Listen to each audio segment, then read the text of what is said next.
Hi, friends. Before I jump into this week's episode, I wanted to give you a couple of alerts.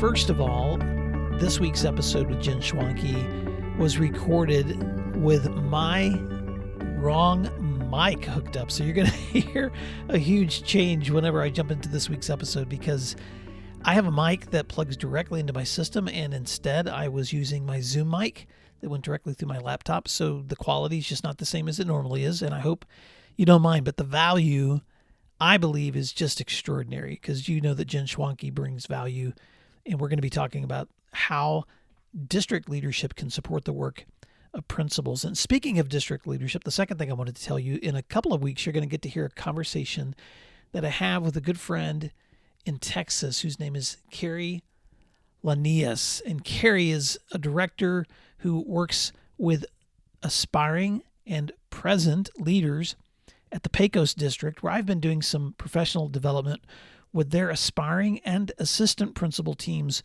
all year long. And so before I jump into this week's episode, I wanted to just share you a sneak peek of one of her teachers, this testimonial about what her experience has been like sitting through a Principal Matters PD workshop all year long together and the lessons she's taking back to her classroom. Hi, my name is Courtney Navarrete, and I'm a 5th grade math teacher currently working on my master's to become an administrator. Learning about the different hats that administrators wear has been the biggest takeaway for me. There are so many different aspects to the job. We'll really use the best real-world examples in order to illustrate the importance of each hat. As a student working towards becoming an administrator, I really enjoyed being in a group setting with current administrators who gave insight into what it's like wearing the different hats that we're given. I also took with me into my own classroom the growth mindset of not yet. I wrote on my board, "You haven't failed, you just haven't succeeded yet." And I really tried to encourage my students to implement this new thinking of not yet. And I plan on taking that with me as an administrator as I help teachers reach their goals and reach their full potentials, realizing that we may not be where we want to be right now, but we're just not there yet. Courtney, thank you so much for sharing those takeaways from the learning that we've been doing together this year. And Principal Matters listeners, maybe you have some leadership teams that are being developed on your campus this year, or you're looking at summer development, or you're looking at development for the 22-23 school year. If you are interested in ways that I have been able to coordinate, facilitate learning with leaders across the U.S., reach out. My email is will@williamdparker.com. I would love to answer your questions or just jump on a Zoom with you or have a phone call and talk about ways that we might be able to partner together in supporting your leaders. Well, thank you for doing what matters, and I'm looking forward to sharing this week's episode with you with Jen Schwanke. Principal Matters Podcast, episode 289. Hi, friends. This is Will Parker, host of Principal Matters, the School Leaders Podcast, where each week we bring you inspiring, innovative, and imaginative ideas for your own school leadership.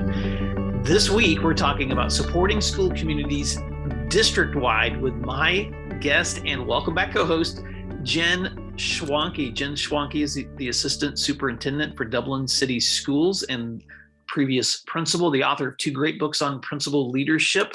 For those of you that are meeting Jen for the first time, go back and listen to multiple episodes that we've done together before she stepped into a new role where she's too busy to record episodes with me. But Jen Schwanke, welcome back to Principal Matters Podcast. I have so many questions that I want to ask you, but first, just give some listeners an update on how you are and what's been going on with Jen Schwanke. Yes, it's so good to be here again. And, busy is relative, right? And I joke with my friends that busy took on a whole new meaning when my children became teenagers, because now you don't even have Saturday afternoon to count on. All the time has been taken. So the work is good, though. The challenges always continue. We've moved a little bit away from some of our anxiety and frustration about COVID, and we've moved on to other things. And so I'm glad to see that in many cases, most cases actually, students are back in school and rebuilding those rhythms and routines. So that's a positive celebration that we have, I think, for all principals. going forward. Well, Jen, did you guys just experience spring break? Because I follow you on social media, and there were some really cool pictures of you and your kids just having so much fun. Where were you, We and was that break did. time? Yes, we did. We went to Riviera Maya in Mexico, just went for 5 days. My daughter gets really, really homesick, which again, who knew that that would be something you'd have to keep in mind, but she misses the puppy. So we don't go long, but we went and we did some swimming in cenotes, and we zip lined, and I read about 14 books or magazines. So it was my kind of vacation for sure. Oh, I love that. Well, Jen, in your new role as an assistant principal and in your doctoral dissertation work, you kind of combined two new worlds. You spent so many years in the classroom and so many years in school leadership. And I've really been wanting to pick your brain. So I'm so glad that you were able to connect today, because I want to talk about the topic of supporting school communities district-wide. And I want to do that by just probing into, you're now almost at the end of a full school year. And I know it doesn't seem like that, Right. because you're still managing, like everyone else, all the difficulties and challenges and opportunities that happen with the work that you do. But I just want to jump right in, because I think sometimes as school leaders, it's helpful for us to see the context of our colleagues in the work that they do. But especially now that you're in this role, I'd love to reflect on how that helps you think about historically and systemically the role of an assistant superintendent, Right. and their support of schools. So I'm just going to ask you first, and you can go any direction you want to on this, but my first question to you would be, what are some of the main responsibilities that you've learned to embrace in this new role? Yeah, and thank you for permission to take it where I'd like to, because I'm going to answer a question you did not ask first. You did mention my doctoral studies, and I'm in the last 6 months of a process in which I'm studying the assistant superintendent role. And I am technically called a deputy superintendent. And to be quite frank, I didn't know the difference, nor did I know what an associate superintendent does, nor did I know the distinction between a chief academic officer or a chief operations officer. And that's what I'm studying. And what I'm finding is every district is so unique in terms of their board of education needs, their superintendent needs, their community, their demographics, the readiness of teachers and principals to lead and instruct without support. And so every single district has its own unique story of how they have organized their central office. And of course, we knew that anecdotally, but I have found that to be true in 100% of the cases. And so the title doesn't matter so much as the responsibility and the work, and really the intentionality of how the work is distributed. And so now I'm going to start to answer the question you did ask. In my new role, I had many trusted colleagues advise me, don't ever forget what it's like to be a principal. And it sounded eerily and appropriately like the people who had told me, don't ever forget what it's like to be a teacher. And so we all say that, right? But what I have found is we really have to mean it. And what does that look like in practical terms? For me, I have to constantly push pause on myself, because I'm a quick thinker and an actor, and I have to often say, wait a minute. I'm assuming I know how this is going to feel, sound, and be for principals. But what I need to do is pick up the phone and call them, and I need to talk through the nuances of what we're doing and get their feedback. And again, 100% of the time, I learn something or hear something I hadn't considered. And I remember doing that as a principal too. You know, I was a teacher. I know what this is going to be like. Well, did you walk down the hall though and ask? Because that's what I find I need to do. And so how does that apply to your listeners? All of us live in a land of assuming we know how things will feel or how it will work in real life. But boy, there's never anything lost in asking. There's never anything lost in taking that extra 10 minutes or 10 hours to say, I'm going to really ask people who are in the trenches of this position what this is going to mean to them when we roll it out. So now let me summarize everything I said. Everyone in a leadership role may have a different workload or different responsibilities. And to do it well, we just have to make sure that we get input from those that it affects the most. Jen, there's so many takeaways there, but a lot of talking, a lot of words. I'm sorry about that. I love that. Not just say it, but mean it. And I think that's such a great reminder that in every role that we play, We have to put ourselves back into the skin of the people that we're serving. And that goes at every level, whether you're teachers who need to step back into the skin of students, or whether you're an individual who maybe needs to look through the eyes of a parent, or maybe you're a principal who needs to feel what it like is to be back in the skin of that teacher. All of us are going to work better when we're taking the opportunity to reconnect with the people we're actually serving, which means picking up the phone or walking down the hall or having a conversation. I was with a group of aspiring leaders last night at a college class. For everyone in there is a principal candidate. And the question came up, how do you lead, make really tough decisions, and be collaborative at the same time? I love that tension in that question. Right. And I said to them, here's the key. Collaborative leadership, making tough decisions and being collaborative, those can happen at the same time. But when you've built trusting relationships, then people trust you for those tough decisions. Right. So unless you build trust, then when you make that hard decision, they're not necessarily going to trust you. And that just takes time. And that's never a quick fix, because relationships are not easy. And I can imagine in your role, and I've never served in the role you're serving in, but of course I serve in a support role here. But I imagine in your role that those become exponentially bigger or more difficult, because now you're serving district-wide. You're not just serving in one school community. And so that was going to be my next question, which is, what are some of the challenges that you face in the unique role now of trying to make sure you're still supporting teachers and principals the way that they deserve to be, but what's the tension and the rub there that you face? Well, I'll be vulnerable in my answer, and I'm going to tell you that the scope of the people I serve means that they don't know me very well. And what I mean by that is I made a decision not long ago that was grounded in what I felt was good practice, and I felt like I really it was right. It was the right thing for kids. And it was the right thing because it was going to give teachers and principals a way to answer a complicated question in a simple, truthful, honest way. And what happened was I was questioned and for my motives. And it was deeply hurtful because I kept thinking, if only they knew me, if only they knew me. And then I thought, well, wait a minute, they can't know me. I have a district of 17,000 students, and I can no longer assume, like I could when I was a principal or a teacher, that they knew my soul, that they knew my core beliefs and my philosophy.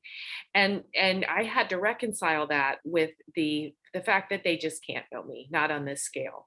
And over time, to your point, Will, over time, they will get to know me and that trust will be built, but it's not as easy to build relationships on this scale. And if it's okay, I'd like to add to one more point about leading in any sense. And we've talked about this in previous episodes, but just that the gift of asking questions and listening to the answers really is applicable to anyone in education. But not too long ago, I was on a call with some other assistant superintendents. And I said, I have a question I don't know the answer to, and I think I may be answering it wrong in my own mind. I said, we're hearing from teachers and principals that behaviors post-COVID, student behaviors are very problematic. And I don't see it reflected in our district data. Does that mean that we're not tracking it as we used to? Does that mean that we're giving students more grace as they acclimate back to the classroom? Or does that mean that because we had time virtually or in hybrid situations, the behaviors feel bigger?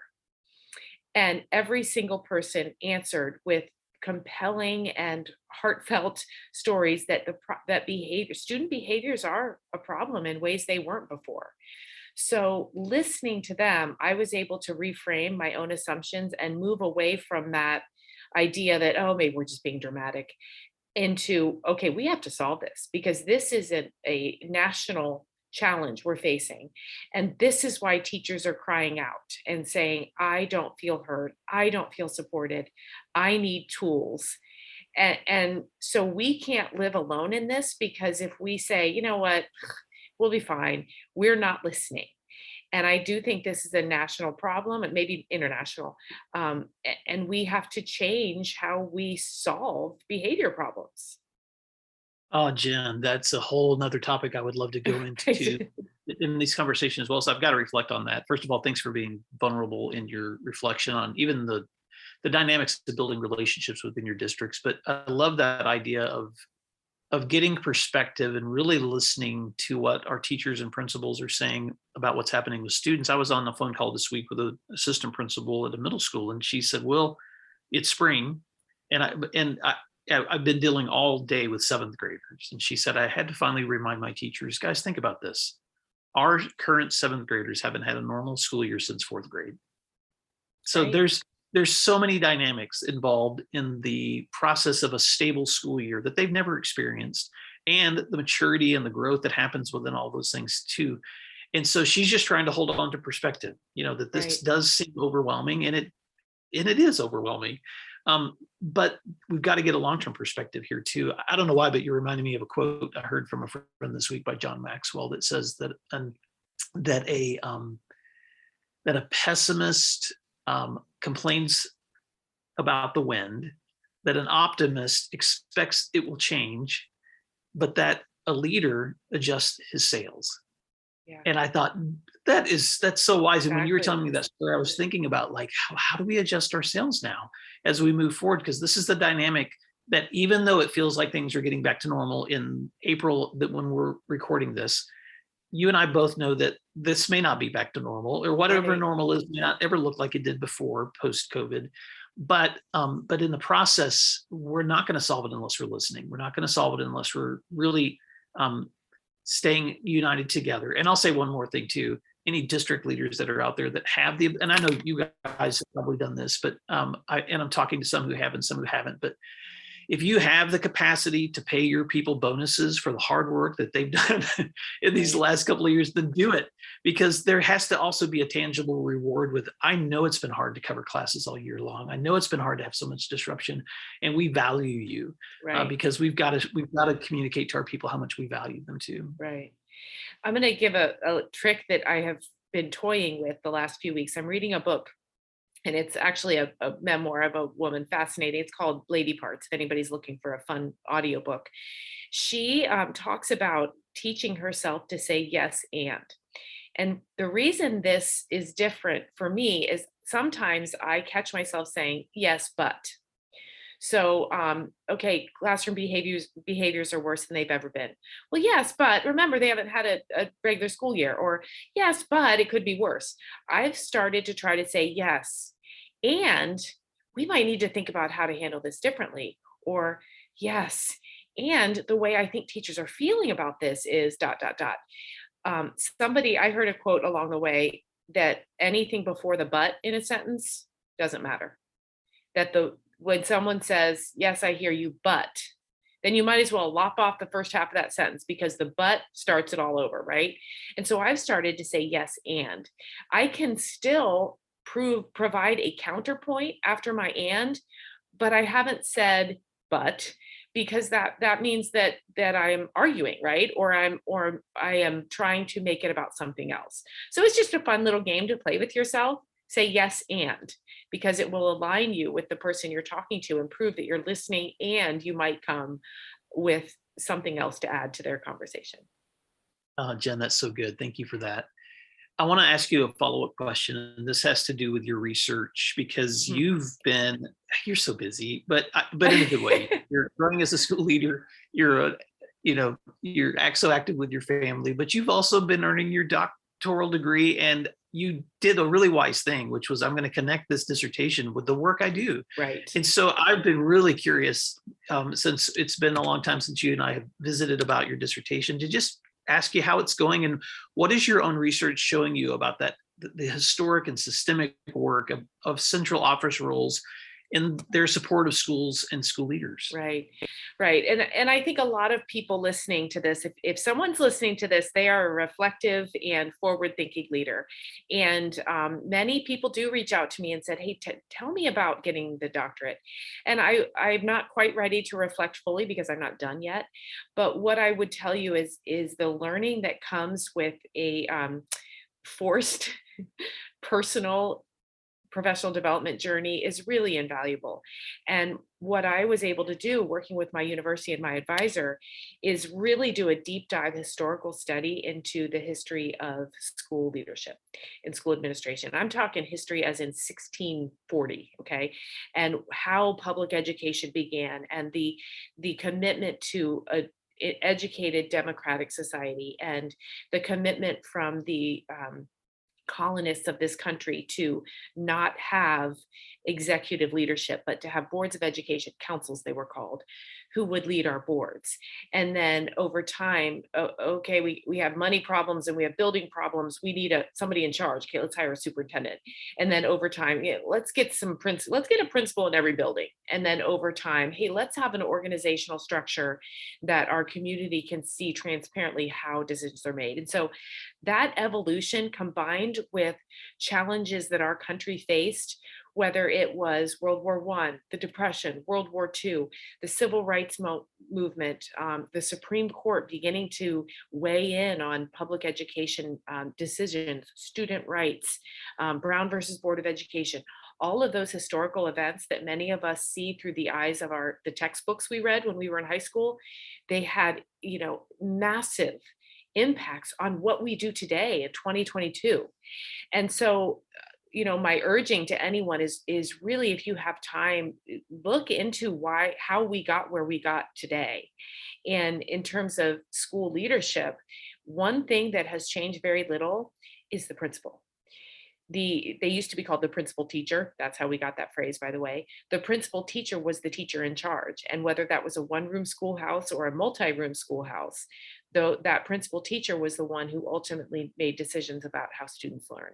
And we're still there today. That has changed very little. Wow, Jen, I cannot wait to till you have the finished product, but I'm still going to pick your brain a little bit more. Yeah, please. Because when I think about it, and I think, I don't know, maybe it's because I've always been reflective, but it seems like in the last few years, especially as we've looked at the historic and systemic systems around us that sometimes affect us without us knowing it. Like, I'll give you an example historically, like, throughout the US in large cities, redlining created places where you were only allowed to live based on your race. And now we have, decades later, we still live with those dynamics of areas of our cities that maybe didn't have as much wealth or prosperity or have more poverty than others. And so sometimes you're swimming in an ocean of cultural outcomes that you're not even aware of until you become aware of the history. And I'm curious, as you think back to the work that you've been doing looking at school leadership, is there one or two things that stick out to you that we're still working through right now as school leaders that maybe we're not even aware is cultural baggage? Absolutely. And I'm glad you mentioned redlining, because that was really a real estate issue that has huge impacts on schools. And there's a lot of books out there that you can read, or articles about the impact of redlining on schools. So that's one good example. Another one are Supreme Court cases. I teach a class on school law for Miami University of Ohio. And it's my favorite class to teach, Will, because people are blown away about Supreme Court cases that affected what we do and how we do them. So, and all it takes is a Google search. Now, it certainly helps to have a university professor help you along with this, but we can all become students of these things. Brown versus Board of Education was an extremely complex case. We may have seen the movie and we know that case was out there, but if you really look at the 5 cases actually that culminated in that one, and then the results of Brown 2, they called it, in which districts were asked to desegregate with all deliberate speed, and the way districts interpreted that in very different ways. And some districts just shut down. They didn't want to do it, so they didn't. And so Black students were not educated for 4 or 5 years, especially in like Prince Edward County of Virginia. The impact on literacy for decades, not just for those students, but for their children, we still feel that.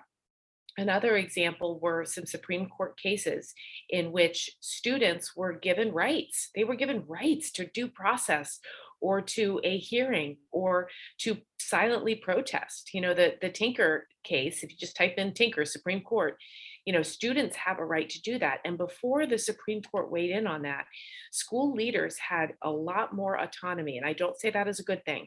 They could do what they wanted when they wanted, and students and their parents had no recourse. And so it changed the role of school leaders in ways that we still feel. And many districts did not evolve as quickly as probably they should have.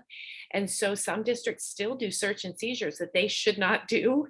And if we all kept up on those events in history, then our work would actually be a lot easier now. And we wouldn't have the sometimes complicated relationships with parents based on the decisions we make. Thank you for those examples, Jen. And I so appreciate that all the work that you're doing, digging in, not just your own dissertation, but also the work that you're doing, teaching school leaders about school law. I don't know, this story is just sticking in my mind right now, but last week I was listening on the news to schools in Tokyo that have just rewritten their policies across the city that will now allow students different dress code options. And I was not aware that in Tokyo, at least according to this news story, and I'll have to look this up so listeners can maybe link to something that's readable, but according to this news story, students in Tokyo have always been required for their hair to be the same color as everyone else. So girls, for instance, who maybe genetically are born with lighter hair are required to dye them black. And I was not aware that that was even culturally expected and enforced by policy until now, including not only like what they could wear on the outside, but also like the color of their underwear was dictated by school policy. And so as I listened to that story, I just thought, what? We probably are swimming through some weird cultural norm in our school that we don't think about as so odd either. Well, I'm glad you brought up dress codes. Many districts across our country, across the United States, are having this conversation. They're looking at dress codes and they are seeing, very, very covert biases in those dress codes. And some districts are being courageous enough to take a look at them and bring their boards of education along to say, wait, what are we saying to our boys and girls? What are we saying about what they think they are and who they think they are based on what they look like? And having that conversation. And there's a lot of pushback. They're getting a lot of pushback from community, but they're also getting people saying, thank you. Thank you. Because I wear a hood does not mean that I'm trouble. And I think it's time we do some of that work, because dress codes written in 1950 are not applicable today. They're just not. Well, Jen, I'll stay on this track for one more question, but as a district leader, I think you also have a unique role, and correct me if I'm wrong, but especially as I work with other friends that share similar roles with you, I think principals face this every single day in their buildings, but at the district level, you face this community-wide. When you have competing ideas of what should or should not be happening within schools, you're often called to be that mediator. And so I imagine in that role that you're facing now, that's probably been more pronounced than even what you were doing at the building level. I don't know if you want to speak to that or not, but I know that's well, how much time do you have? I think we could do a whole podcast on this. Maybe we should in the coming weeks. It's true. There's people come with their own perspectives, but they also come with their own lived experiences.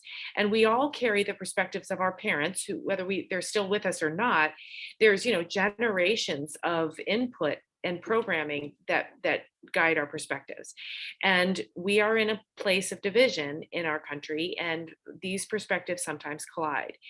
And where I have found a lot of ground can be covered is when I'll say to a parent or a teacher, you can make that decision for yourself. You may not make it for other people's children. And I have had more than ever in my 24-year career, I have had to go back to policy, because policy is written by legal experts who understand different perspectives. They understand it. So it is usually written in a way that gives us guidance, but does not give us rules.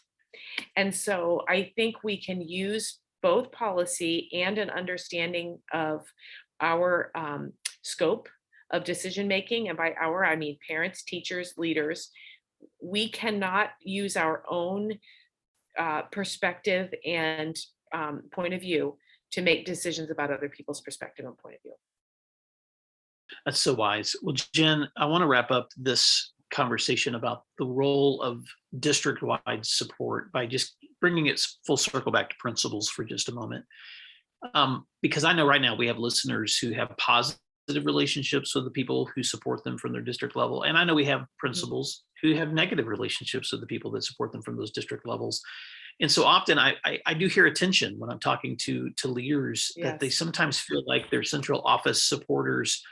And I'm just going to give you the scenario that I've seen principals communicate even through social media. There's this, I saw this, maybe it was a video on Twitter the other day, and this person had put up the day of a principal, and it was this guy sitting there with piles of paper, and I think he had a headband on, and he was just sweating and moving all over the place and answering the phone. And then he had switched to the day of the central office employee, and it was this person sitting there with a clean desk, and the little thought bubble was, what can I think up for them to do next? Right. And I thought that's so interesting, because I'm sure that perspective is based in someone's reality. Yep. But I also know that speaks to attention that often leaders feel like, do you really know what's going on here? And why are you asking me to do more? And yet at the same time, you're expected to hold them accountable. So give us just a moment to speak to that tension.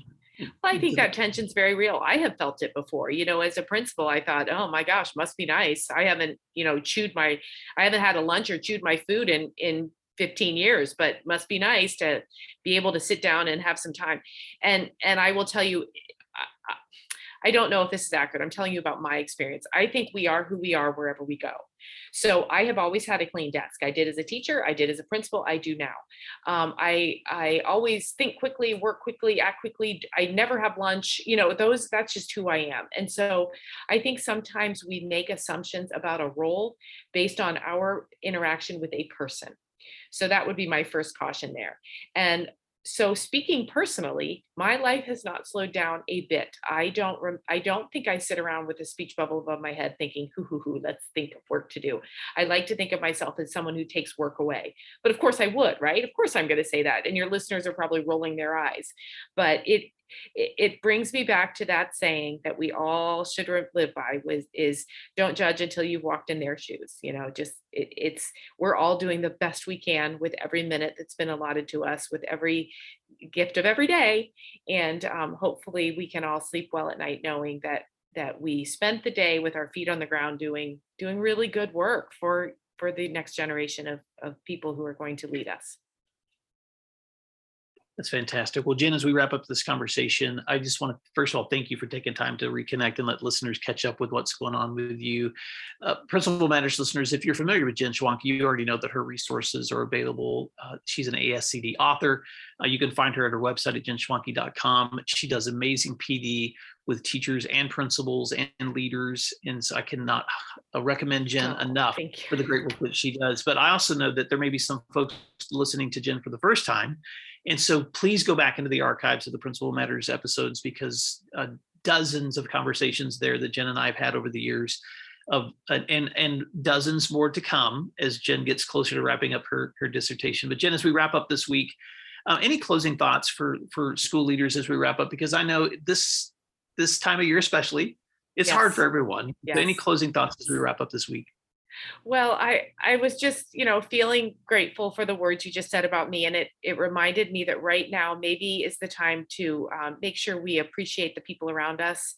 And if we all promise today to give a compliment to a couple of others, think what impact that would have. You've got tens of thousands of people downloading your podcast these days. And if every single one of them told a couple of other people what they're really good at, that would be my parting thought. Let's all extend some kindness today. Let's do it. All right. Let's do it. So as we're wrapping up this conversation, Principal Matters listeners, I want you to think about that one thing you're going to walk away with from today's conversation. And if that's just taking a moment to reach out to someone in your sphere to remind them why their work is encouraging to you, let's spread it. Yes, because let's do it. It's the kind of positivity that we need to wrap up the school year.